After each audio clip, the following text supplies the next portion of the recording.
punto de vista pasado, mencionaba cómo buena parte de los problemas de la iglesia no se solucionan con golpes de gobierno, ¿no? Y que los católicos no tenemos que apostar tanto por obispos que sean buenos gobernantes, que es muy importante, por supuesto, o un papa que sea un gran comandante, sino básicamente que sea un gran modelo líder a través del testimonio del ejemplo, ¿no? Y cómo es la fuerza de la gracia, no de los golpes de mando o de gobierno, los que terminan transformando la iglesia, con todo el valor que tienen los buenos, valientes y enérgicos gobernantes en la iglesia, sean obispos, sea el papa, sean sacerdotes.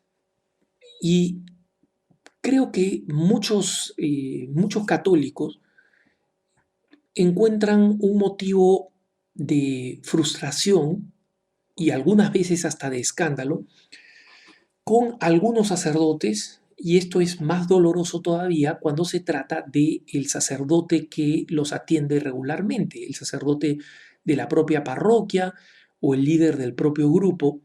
Y yo recibo frecuentemente quejas de radioescuchas, de televidentes, de lectores de Así Prensa, que me envían casos específicos. Mira, este sacerdote de mi grupo, este sacerdote de mi parroquia, este sacerdote de la diócesis que se encarga de este tema de pastoral, es un sacerdote que enseña tal cosa contra la doctrina de la iglesia, afirma tal cosa, se conduce, se porta de esta manera desedificante, o hace tal cosa a la hora de celebrar los sacramentos con prepotencia o frivolidad o con arbitrariedad, apartándose de la práctica de la iglesia.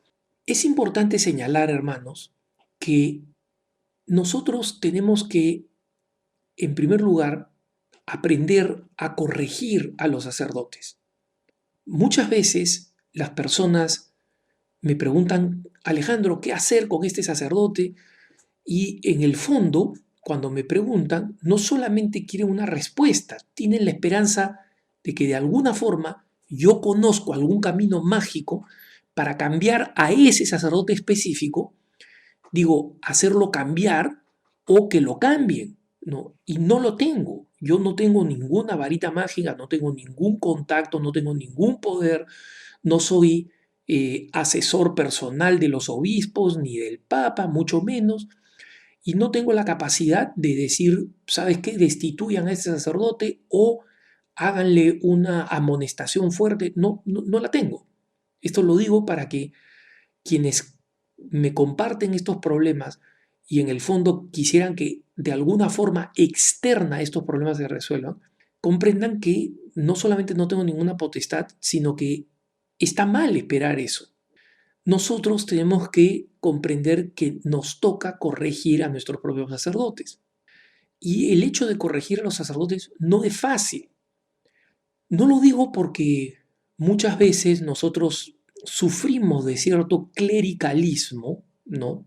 Es decir, la exageración de las facultades que le corresponden a un sacerdote, y creemos que al sacerdote no se lo puede corregir. Falso. El sacerdote no se le puede estar llamando la atención en base a gustos míos, ¿no? Hay personas que molestan a los sacerdotes con cosas absolutamente triviales. Le dicen, padre, ¿por qué escogió esta canción para la misa? Simplemente porque a mí no me gusta y a él sí. Entonces, este tipo de motivaciones frívolas, de opinión, no pueden ser motivo para corregir al sacerdote. Pero cuando hay cosas de fondo, cuando me consultan, mira, el sacerdote dice estas cosas y me señalan no una, sino dos, tres, cuatro cosas que están en contra de lo que enseña la iglesia, y o me señalan de algunas actitudes absolutamente prepotentes o en otros casos totalmente débiles, que no proclaman la verdad, no corrigen a los que hierran, etcétera.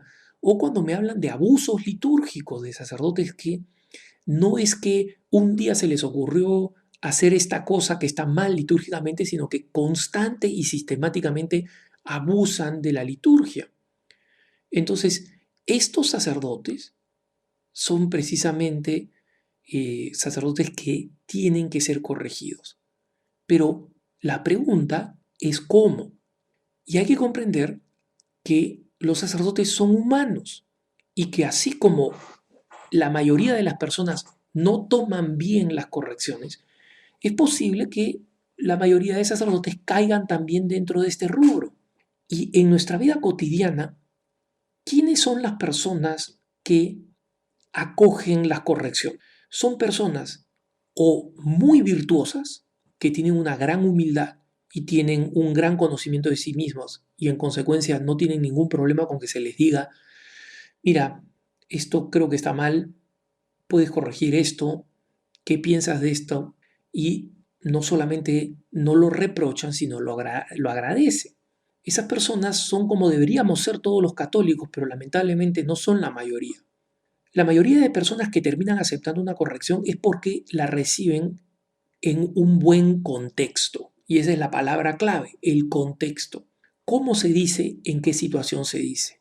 Si es que un sacerdote es acogido por la comunidad, acogido por ti y por mí, bien tratado, acompañado, animado, de tal manera que se siente y se sabe querido, en ese contexto él va a comprender una corrección, porque va a comprender que esa corrección es parte de ese cuidado por él, de esa atención a él, de ese afecto por él, de esa reverencia por él. Y va a entender que no es una agresión, que no es un ataque, que no es algo motivado por el capricho, por la cizaña, por la mala fe, sino que es algo que de verdad vale la pena considerar porque es algo que se me está diciendo con cariño, con afecto. ¿Cuánta necesidad tienen nuestros sacerdotes de ser acogidos, de ser recibidos por la comunidad? ¿Cuántas veces asumimos que el sacerdote tiene dónde comer, tiene con quién estar, cuando no es así? Cuando el sacerdote está en una situación de abandono, de soledad muchas veces y necesita el calor de la compañía de un amigo, de una familia, que lo acojan, que lo reciban, que lo animen, que lo alienten, que lo acompañen. Entonces, hay que comprender que así como puede resultar frustrante, irritante, enojoso, triste, que los sacerdotes tengan una mala disposición, los sacerdotes tienen que ser corregidos por nosotros, tienen que ser corregidos. Una persona me decía, ¿está mal que insistamos más de una determinada cantidad? No. Se ven con un sacerdote que enseña herejías, esta familia, estos esposos hacen bien en insistir a tiempo y a destiempo y a corregir cada vez que ese sacerdote dice una sandez o una herejía. Está bien corregirlo, pero es importante, y en este caso esta familia comparte con ellos como parte de un movimiento, comparte con ese sacerdote, en consecuencia sí hay ese contexto favorable que hay que crear. Aparecer de la nada, diciendo, padre, usted no me conoce, yo soy parroquiano suyo y me parece mal esto, caer de la nada como un meteorito, va a tener muy probablemente poco efecto. Pero si se hace de la manera adecuada y con caridad y dentro del contexto correcto, entonces tengo la certeza de que va a ser sumamente productivo. Que tengas un buen día.